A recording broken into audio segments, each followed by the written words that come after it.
I'm gonna help you get to that reason a little bit quicker. I wanna tell you something that I learned that changed my life. I was reading a book one time that had a quote in there from Albert Einstein.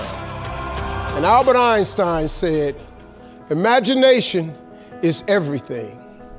It's the preview to life's coming attractions." If you think about that, that's a really, really true statement. Because everything you see in this world came from somebody's imagination. Everything.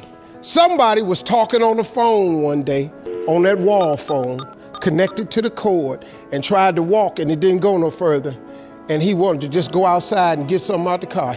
Somebody said, "You know what? I wish I could take this phone outside."